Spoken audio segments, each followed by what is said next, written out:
तहरीक इंसाफ के सीनियर रहनुमा उस्मान डार, जिनसे मुताल्लिक 9 सितंबर को यह खबर सामने आई थी कि वो लापता हो गए हैं और पीटीआई ने दावा किया था कि उन्हें मलिर कैंट कराची से कुछ नामालूम अफराद अपने साथ ले गए और उन्हें नामालूम मकाम पर मुंतकिल कर दिया गया। आज वही उस्मान डार अचानक मंजर-ए-आम पर आए, सहाफ़ी कामरान शाहिद को इंटरव्यू दिया और उस इंटरव्यू में उन्होंने सनसनीखेज दावे कर दिए।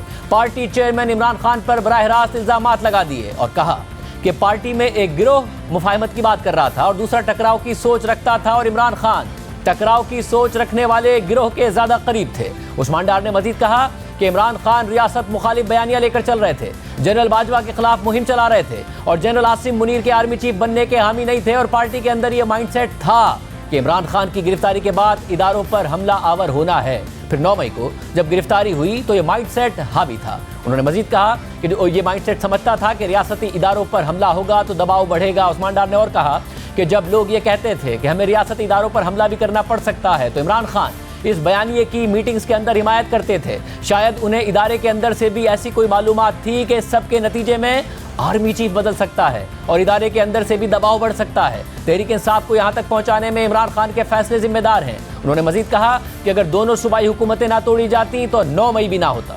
उस्मान डार ने मजीद कहा कि इमरान खान रियासत मुखालिफ बयानिए की हिमायत कर रहे थे। इमरान खान ने रियासत मुखालिफ बयानिया जनरल बाजवा से शुरू किया और फिर वो जनरल आसिम मुनीर पर आ गए और इमरान खान ने लॉन्ग मार्च भी जनरल आसिम मुनीर की तैनाती को रोकने के लिए किया था।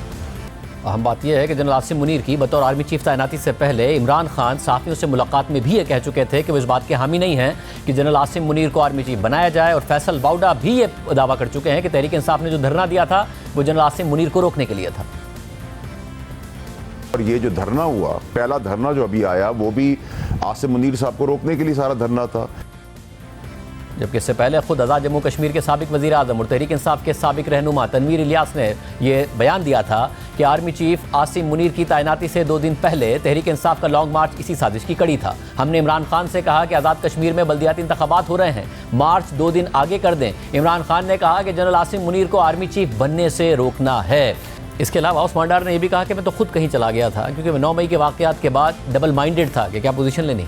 मगर आम बात यह है कि 9 सितंबर को रिपोर्ट हुआ कि उस्मान डार को मरीन कैंट से गिरफ्तार किया गया है। फिर अगले दिन निगरान वज़ीर दाखिला सिंध हारिस नवाज ने बयान दिया कि उस्मान डार के वारंट बहुत पहले निकले हुए थे, इस सूरत में वो गिरफ्तार हुए।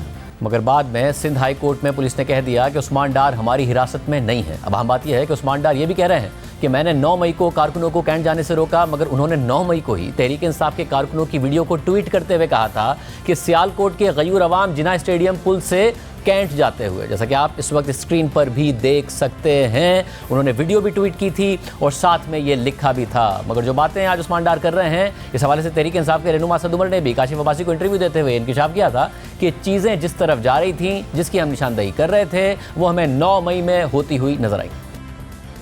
इसके अलावा फयाज हुसैन चौहान भी एतराफ़ कर चुके हैं कि इमरान खान हमें ये हिदायत कर चुके थे कि 9 मई के बाद किसी को दिफाई पोजीशन में नहीं जाना और इसकी मजम्मत नहीं करनी है।